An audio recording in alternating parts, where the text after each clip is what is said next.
これがラストプレーか。ビッグチャンス。いや、俺がいる。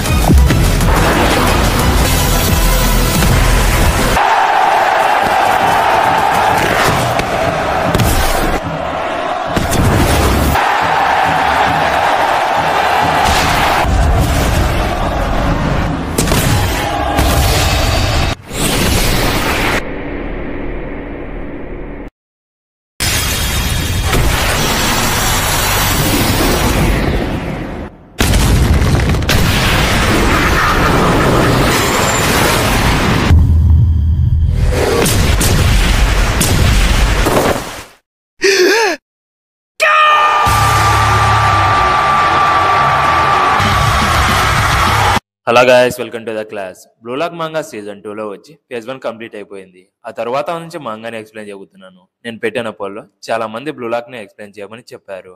అలాగే blue Lock manga మొత్తాన్ని complete గా 2 days లో చదవడం అయితే జరిగింది. ఇక్కడ నుంచి ఈసీగా వచ్చి కంప్లీట్ గా బ్లూ లాక్ ని చేంజ్ చేసేస్తాడు. ఈ మాంగాని ఎక్స్ప్లెయిన్ చేయడానికి నాకు చాలా ఎక్సైటింగ్ గా ఉంది. అయితే దానికంటే ముందు ఈ వీడియోని లాస్ట్ వరకు చూసి like, comment and me friends కి కూడా షేర్ చేసి మా ఛానల్ కి సపోర్ట్ చేయండి. అలాగే మా ఛానల్ కి కొత్తగా వచ్చినట్లయితే ప్లీజ్ సబ్స్క్రైబ్ మై ఛానల్. ఇక లేట్ చేయకుండా వీడియోని స్టార్ట్ చేద్దాం. ఇక బ్లూ లాక్ వచ్చి U20 టీమ్ తో టీం విన్ అయ్యాక వాళ్ళకి బ్రేక్ ఇస్తారు. ఇక చిగిరి, బాచ్రా, ఈసగి అలాగే ఇంకొంతమందిని పార్టీకి పిలుస్తారు. బట్ చిగిర, బాచ్రా అండ్ ఈసగి మాత్రమే వస్తారు. అలాగే ఆ పార్టీకి నాగి వస్తానని ఈసగికి చెప్తాడు. బట్ అప్పుడే నాగి ఈసగికి ఇప్పుడే లేచానని మెసేజ్ చేస్తాడు. ఇక బ్లూ లాక్ నుంచి బ్రేక్ దొరికిందని ఈసగి చాలా ఎక్సైట్ అవుతాడు. ఇక చిగిరి వచ్చి Blue Lock Japan U20 team మీద విన్ అయింది, న్యూస్ లో వచ్చింది, మనం ఇప్పుడు చాలా ఫేమస్ అయిపోయామని చెప్తాడు. ఇక అక్కడ నుంచి వేరే ప్లేస్ కి వెళ్లాలని ప్లాన్ చేసుకుంటూ అలా స్ట్రీట్ లో వెళ్తూ ఉంటారు. అప్పుడే ఒక కాఫీ షాప్ లో రిమైనింగ్ బ్లూ లాక్ ప్లేయర్స్ అందరూ ఉండడం చూసి వాళ్ళని మీట్ అయ్యి మాట్లాడుకుంటూ ఉంటారు. బట్ రియో నాగి లేకపోవడం చూసి ఈసగిని నాగి ఎక్కడ ఉన్నాడని అడుగుతాడు. అప్పుడే నాగి నుంచి ఈసగికి ఒక మెసేజ్ వస్తుంది. నేను గేమింగ్ షాప్ లో ఉన్నాను, నేను రావడం కొంచెం లేట్ అవుతుందని చెప్తాడు. ఇక అందరూ నాగి దగ్గరికి వెళ్లి మీట్ అవుతారు. అలాగే అందరూ ఒక్కొక్క గేమ్ ని ఆడుకుంటూ ఎంజాయ్ చేసుకుంటూ ఉంటారు. అది అయిపోయాక అక్కడ నుంచి వెళ్ళిపోతూ ఉంటే ఐక్యూ అండ్ వాళ్ళ టీం అందరినీ చూసి వాళ్ళని కూడా మీట్ అవుతారు. ఇక ఐక్యూ వచ్చి బ్లూ లాక్ ప్లేయర్స్ తో మీరు మేము బౌలింగ్ మ్యాచ్ లో ఎవరు విన్ అవుతారో చూద్దామని అంటే అప్పుడు బారోని అక్కడ చూసి షాక్ అవుతారు. ఇక్కడ ఫస్ట్ చిగిరి త్రో చేసి స్ట్రైక్ చేస్తాడు. అలాగే U20 ప్లేయర్ కూడా స్ట్రైక్ చేస్తాడు. నెక్స్ట్ నాగి టర్న్, ఎలాగోలాగా అతను కూడా స్ట్రైక్ చేస్తాడు. అప్పుడే ఈసగి వచ్చి సారీ గైస్, నేను మా ఫ్రెండ్ ని మీట్ అవ్వాలి, వెళ్ళిపోతున్నానని చెప్పి అక్కడ నుంచి మెట్రో స్టేషన్ కి వెళ్తాడు. అప్పుడే ఒక ఫ్యామిలీ వచ్చి నా కొడుకు మీ గేమ్ ని చూసినప్పటి నుంచి మీకు యూజ్ ఫ్యాన్ అని చెప్తే అప్పుడు అతను లాస్ట్ గోల్ ని చాలా కూల్ గా చేసావు, సెకండ్ ఇస్తారా అని అడుగుతాడు. ఇక సెకండ్ ఇస్తే నేను కూడా నీలాగే ఏదో ఒక రోజు గేమ్ ని ఆడుతానని చెప్తాడు. ఆ మాటలు విని తన మనసులో నా గోల్ తో ప్రపంచాన్ని చేంజ్ చేస్తానని అనుకుంటాడు. ఇక మెట్రో నుంచి దిగి వెళ్తూ ఉంటే స్కూల్లో ఈసగి తన టీమ్మేట్ కి పాస్ చేస్తే దాన్ని గోల్ చేయలేదు కదా, అతను మీట్ అయ్యి ఏ ఈసగి ఒక రోజులోనే హీరో అయిపోయావని అంటాడు. ఇక అలా మాట్లాడుకుంటూ ఉంటే స్కూల్లో ఫుట్బాల్ టీం గురించి అడుగుతాడు. అప్పుడు అతను వచ్చి మా టీం నేషనల్స్ కి వెళ్ళడానికి నెక్స్ట్ ఇయరే మాకు లాస్ట్ ఇయర్, నువ్వు ఎప్పుడు కావాలంటే అప్పుడు రావచ్చు, అయితే నువ్వు లాస్ట్ లో గోల్ చేసావు కదా, అది నీ లక్కీ, అది కరెక్ట్ గా నీ ముందరే ల్యాండ్ అయ్యి నువ్వు గోల్ చేసావు, నేను కూడా బ్లూ లాక్ కి వెళ్ళి ఉంటే నీలాగా నేను కూడా ఊరికి హీరో అయిపోయావని అని చెప్తాడు. అంటే నీకు అంత సీన్ లేదు, నువ్వు అసలు గోల్ చేయలేవన్నట్టు మాట్లాడతాడు. అది విని స్మైల్ చేసి నేను బ్లూ లాక్ లో ఎంత హార్డ్ గా ఫైట్ చేస్తున్నానో నీకు తెలుసా అని బ్లూ లాక్ లో ఏం జరుగుతుందో వాటిని గుర్తు చేసుకుంటాడు. అలా మాట్లాడడం చూసి నువ్వు ఏం మారలేదని చెప్పి అక్కడ నుంచి వెళ్ళిపోతాడు. అప్పుడు ఈసగి బ్లూ లాక్ నేను రిలీజ్ చేసిన దానికంటే కంప్లీట్ గా చేంజ్ చేసిందని అనుకుంటాడు. ఇక ఈగో వచ్చి Blue Lock HQ meeting room లో ప్రతి country like Italy, Spain, Germany, England ఇలా 5 ఫుట్బాల్ అసోసియేషన్ టీమ్ తో కనెక్ట్ అయ్యి బ్లూ లాక్ సెకండ్ ఫేజ్ కి హెల్ప్ కావాలని అడిగితే అప్పుడు అందరూ బిజినెస్ లో సక్సెస్ అవుతుందా, దీనిలో చాలా రిస్క్ ఉంది, మేము హై ఇన్వెస్ట్మెంట్ చేయలేమని చెప్తే దానికి ఈగో ఇది బిజినెస్ ని మించి ఉంటుంది, ఈ బ్లూ లాక్ ప్రాజెక్ట్ వచ్చి వరల్డ్ అటెన్షన్ ని గ్రాప్ చేస్తుంది, అలాగే ఈ సెకండ్ ఫేజ్ వచ్చి చాలా ఎంటర్టైన్మెంట్ ప్రాజెక్ట్, ఈ ప్రాజెక్ట్ లో స్టార్ ప్లేయర్ వచ్చి ఒక బెస్ట్ స్ట్రైకర్ ని క్రియేట్ చేయబోతున్నారని చెప్తాడు. ఇక నెక్స్ట్ నేను లాస్ట్ ప్లేయర్ ను గుర్తు చేసుకుని నేను ఆ మూమెంట్ లో నా బ్రదర్ ని డిఫీట్ చేశాను, అయితే నేను కంప్లీట్ గా డిఫీట్ చేయలేదు, ఆ మూమెంట్ లో నేను సంథింగ్ ఫీల్ అయ్యాను, కానీ అది సిమిలర్ గా అనిపించింది, అయితే అది నాకు ఖచ్చితంగా ఏంటో తెలియదు, బట్ నా బ్రదర్ కి తెలుసు, అయితే లాస్ట్ మూమెంట్ లో నా బ్రదరు నన్ను ప్రే చేయకుండా ఈసీని ప్రే చేశాడు, నేను ఏదో సంథింగ్ మిస్ అవుతున్నాను, నేను కంప్లీట్ గా చేంజ్ అయ్యి న్యూగా అవ్వాలి, అప్పుడే నా బ్రదర్ ని అండ్ ఈసీని డిఫీట్ చేయగలనని అనుకుంటాడు. నెక్స్ట్ ఈసగి ఇంటికి వెళ్తే ఈసగి ఇచ్చిన ఇంటర్వ్యూని టీవీలో పెట్టి ఈసగిని కాంప్లిమెంట్ చేస్తారు. అప్పుడు వాళ్ళ ఫాదర్ అండ్ మదర్, నువ్వు గోల్ చేయకపో, నువ్వు హీరో అయినా నార్మల్ పర్సన్ అయినా నువ్వు స్టిల్ మా ఈసగినే. నీ బెస్ట్ ని ఇచ్చే గేమ్ ఆడితే అదే మాకు హ్యాపీ. నువ్వు విన్ అయినా డిఫీట్ అయినా మేము ఎప్పుడు నీ సైడే ఉంటాము. నీ లైఫ్ ని నీకు నచ్చినట్టు బ్రతకమని చెప్తారు. అప్పుడు ఈసగి వచ్చి వాళ్ళలోనే బెస్ట్ ప్లేయర్ అవుతానని డిక్లేర్ చేస్తాడు. ఇక డిన్నర్ చేసి రూమ్ కి వెళ్లి వాళ్ళ మదర్ ఫాదర్ చెప్పిన మాటల్ని బ్లూలాక్ లో జరిగినవన్నీ గుర్తు చేసుకుని నాకు బ్లూలాక్ లో జీవించాలని ఉందని చెప్తాడు. అప్పుడే బ్లూలాక్ నుంచి సెకండ్ ఫేజ్ కి రిలేటెడ్ ఇన్ఫర్మేషన్ ఒక మెసేజ్ గా చేసి రేపు మీరు బ్లూలాక్ రావాలని చెప్తారు. ఇక నెక్స్ట్ డే బ్లూలాక్ ప్లేయర్స్ అందరూ బ్లూలాక్ లోకి వస్తారు. అయితే వాళ్ళతో పాటు U20 ప్లేయర్స్ కూడా ఈ సెకండ్ ఫేజ్ లోకి ఇన్వైట్ చేస్తారు. ఇక రిన్ ఒక్కడే పక్కనే ఉంటే ఈసగి రిన్ దగ్గరికి వెళ్లి నువ్వు లేకపోతే బ్లూలాక్ లేదని చెప్తాడు. దానికి రిన్ నాకు దూరంగా ఉన్నామని చెప్తాడు. ఇక అప్పుడే ఈగో జపాన్ U20 టీం అంతా నా కంట్రోల్ లోకి వచ్చిందని మీకు కూడా తెలుసు. అయితే నేను ఈ U20 టీం ని కూడా బెటర్ చేయాలని డిసైడ్ అయ్యాను. ఇక నెక్స్ట్ 100 days లో U20 వరల్డ్ కప్ ఉంది. అందుకే ఈ సెకండ్ ఫేజ్ లో మీ స్కిల్స్ అండ్ టెక్నిక్స్ ని చాలా ఫాస్ట్ గా డెవలప్ అయ్యే ఒక కాన్సెప్ట్ తో వచ్చాను. అయితే నా దగ్గర ఒక క్వశ్చన్ ఉంది. మిమ్మల్ని స్ట్రాంగ్ చేసే ఒక ఇంపార్టెంట్ ఫ్యాక్టర్ ఏంటి?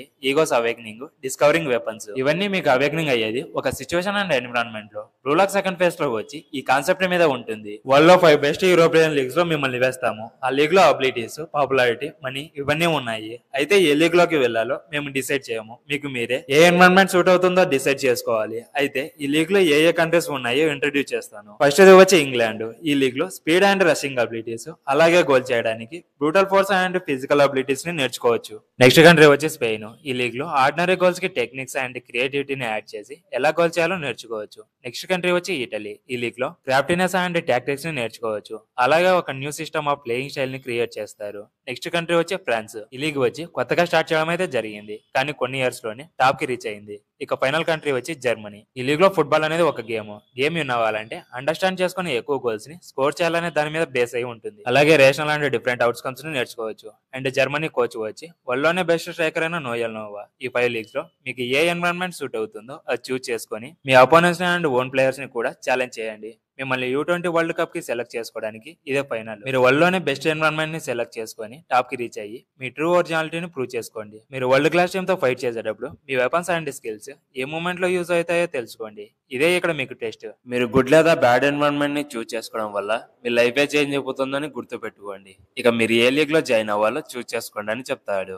ఇక అందరూ ఏ లీగ్ లో జాయిన్ అవ్వాలో వాళ్ళ స్కిల్స్ అండ్ అబిలిటీస్ ని బేస్ చేసుకుని లీగ్ ని డిసైడ్ చేసుకుంటారు. ఇక జిగిరి వచ్చి ఈసగిని. నువ్వు ఏ లీగ్ ని చూస్ చేసుకున్నావు అని అడిగితే నేను రీసెంట్ గా ఇంగ్లాండ్ లీగ్స్ కి వెళ్దామని అనుకున్నా, కానీ నన్ను ఇన్స్పైర్ చేసిన ప్లేయర్ వచ్చి నోయల్ నోవా. అయితే నువ్వు డిసైడ్ చేసుకున్నావు అని అడిగితే ఇంగ్లాండ్, నా స్పీడ్ ని టెస్ట్ చేసుకోవాలని వెళ్తున్నానని చెప్తాడు. ఇక అందరూ వాళ్ళ లీగ్స్ ని చూస్ చేసుకుంటారు. ఈవెన్ ఈసగి కూడా చూస్ చేసుకుంటాడు. ఆ లీగ్ వచ్చి తన హీరో లీగ్ అయిన జర్మనీ. ఇక్కడ 5 లీగ్స్ ఉన్నాయి. ప్రతి లీగ్స్ లో 9 మెంబర్స్ సెలెక్ట్ అయ్యారు. అంటే 5 లీగ్స్ లో టోటల్ 45 మెంబర్స్ ఉన్నారు. అందరూ వాళ్ళ లీగ్స్ ఎంట్రన్స్ లోకి వెళ్లిపోతారు. ఇక ఈగో అలా గ్రంథం వచ్చి జర్మనీ లీగ్ వాళ్ళతో, మీరు మాత్రమే ఈ ట్రైనింగ్ లో పార్టిసిపేట్ చేయడం లేదు, లీగ్ లో ప్లేయర్స్ ఉంటారు కదా, వాళ్ళు కూడా పార్టిసిపేట్ చేస్తారు. అయితే మనం జర్మనీకి, ఇటలీకి అలా వెళ్ళము. వాళ్ళ లీగ్ ప్లేయర్స్ ఇప్పుడు ఈ బ్లూ లాక్ లోనే ఉన్నారు. అందుకే నేను 5 బెస్ట్ లీగ్స్ నుంచి ప్లేయర్స్ ఇన్వైట్ చేశాను. ఇంగ్లాండ్ లో టాప్ లీగ్ వచ్చి మ్యాన్చెస్టర్ సిటీ, ఇటలీ నుంచి ఊబర్స్, స్పెయిన్ నుంచి FC బార్సిలోనా, ఫ్రాన్స్ నుంచి PXC, ప్యారిస్ ఎగ్జనరేషన్, జర్మనీ నుంచి బాస్టర్డ్ ముంచెన్. ఇప్పుడు మీరు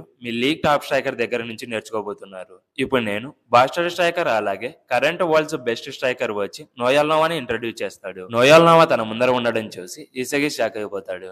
ఇక ఈగో వచ్చి బ్లూలాక్ vs U20 టీమ్ మ్యాచ్ వల్ల బ్లూలాక్ ఏంటో అందరికీ తెలిసింది. దానివల్ల ప్రపంచం అంతా మన వైపు చూస్తుంది. ఫేజ్ 2 లో నేను అనుకున్న దానికన్నా చాలా ఎక్స్పెక్టేషన్స్ ని సర్పాస్ చేసింది. అలాగే ప్రతి కంట్రీ యొక్క U20 మెంబర్స్ అందరూ ఇక్కడే ఉన్నారు. ఇక ఇంట్రొడ్యూస్ చేస్తాను. ఇంగ్లాండ్ స్ట్రైకర్ వచ్చి క్రిస్ ప్రిన్స్, స్పెయిన్ స్ట్రైకర్ వచ్చి లెవిన్హో, ఇటలీ స్ట్రైకర్ వచ్చి వికార్ స్టఫీ, ఫ్రాన్స్ స్ట్రైకర్ వచ్చి జూలియన్ లోకి. ఇప్పుడు బ్లూలాక్ నుంచి 9 ప్లేయర్స్ అలాగే లీగ్ లో ఉన్న 11 ప్లేయర్స్ ని కంబైన్ చేసి మీ మాస్టర్ ఇచ్చిన ట్రైనింగ్ లో పార్టిసిపేట్ అవ్వాలి. ఎవరైతే ట్రైనింగ్ లో పాస్ అవుతారో వాళ్ళలో 11 ప్లేయర్స్ ని తీసుకొని మీ మాస్టర్ ఒక టీం ని క్రియేట్ చేస్తాడు. ఇక నెక్స్ట్ వచ్చి వేరే లీగ్స్ తో మ్యాచ్ ఆడాల్సి ఉంటుంది. బట్ ఏ టీం అయితే ఫస్ట్ 3 గోల్స్ ని స్కోర్ చేస్తుందో ఆ టీం విన్ అవుతుంది. అలాగే మీ మాస్టర్ కూడా మ్యాచ్ ని ఆడొచ్చు, కానీ 3 మినిట్స్ మాత్రమే. ఆ తర్వాత బయటికి వెళ్ళిపోతారు. దాన్నే స్టార్ట్ చేంజ్ సిస్టమ్ అని అంటారు. ఫేజ్ 2 లో ఉన్న రూల్స్ వచ్చి ఇవే. నేను ముందు చెప్పినట్టే మీ పర్ఫార్మెన్స్ ని బేస్ చేసుకొని మీకు ర్యాంకింగ్స్ ఇవ్వడం జరుగుతుంది. అలాగే గేమ్ కి చేంజ్ అవుతాయి. బట్ ఎవరైతే టాప్ 23లో ఉంటారో వాళ్ళని మాత్రమే U20 వరల్డ్ కప్ లోకి తీసుకుంటారు. ఎవరైతే ర్యాంకింగ్స్ లో ఫస్ట్ స్పాట్ లో ఉంటారో వాళ్ళే నియో ఈగోయిస్ట్ లీగ్ లో హిస్టరీలోనే గ్రేటెస్ట్ సాకర్ అవుతాడని చెప్తాడు. ఆ మాటలు విని అక్కడ ఉన్న వాళ్ళందరూ షాక్ అయ్యి స్మైల్ చేస్తారు. ఇక ఈజీగా వచ్చి నోవా నుంచి సాకర్ నేర్చుకుంటే నేను డెఫినెట్ గా విన్ అవుతానని తన మనసులో అనుకుంటాడు. అయితే జర్మనీ లీగ్ లో ఒక స్పెషల్ సెలెక్టెడ్ ప్లేయర్ వచ్చి పార్టిసిపేట్ చేయబోతున్నాడు. నార్మల్ గా బ్లూ లాక్ లో వచ్చి పాస్ అయిన వాళ్ళు మాత్రమే ఉన్నారు. బట్ లూజర్ కి నేను సెకండ్ రూట్ ని ప్రిపేర్ చేశాను. అక్కడ మాస్టర్స్ గా ఎవల్యూషన్ అయిన ప్లేయర్ ఎవరంటే అతను వైల్డ్ కార్డ్ ద్వారా వస్తున్న ప్లేయర్ కునిగామి. ఇక ఈగో ట్రైనింగ్ ని స్టార్ట్ చేయమని స్ట్రైకర్స్ అందరికి చెప్పి అక్కడి నుంచి వెళ్లిపోతాడు. అలాగే నోవా కూడా Blue Lock and league players తో గోల్ చేయడానికి రెడీగా ఉండండి, నేను మీకోసం వెయిట్ చేస్తుంటానని చెప్పి అక్కడి నుంచి వెళ్లిపోతాడు. ఇక 10 సెకండ్స్ కౌంట్ డౌన్ స్టార్ట్ అవుతుంది. అందరూ రెడీగా ఉంటారు. అప్పుడే ఈసైకి కునిగామి దగ్గరికి వెళ్లి నాకు వైల్డ్ కార్డ్ గురించి తెలియదు, వెల్కమ్ బ్యాక్ హీరో అని అంటే దానికి కునిగామి ఇప్పుడు నేనేమి హీరోని కాదు, రెడీగా ఉండి ఈసై నేను వరల్డ్ లోనే బెస్ట్ స్ట్రైకర్ అవుతానని చెప్తాడు. ఇక 10 సెకండ్స్ అయిపోతాయి. ట్రైనింగ్ అనేది స్టార్ట్ అవుతుంది. నెక్స్ట్ ట్రైనింగ్ అయిపోవడము, వాళ్ళ rankings. First Germany VS England మధ్య మ్యాచ్ ను చూస్తాము. దాన్ని నెక్స్ట్ వీడియోలో ఎక్స్ప్లెయిన్ చేస్తాను. ఈ వీడియో మీకు నచ్చినట్లయితే please subscribe my channel. Next మరిన్ని యానిమే వీడియోస్ తో మళ్ళీ కలుద్దాం. Until then by.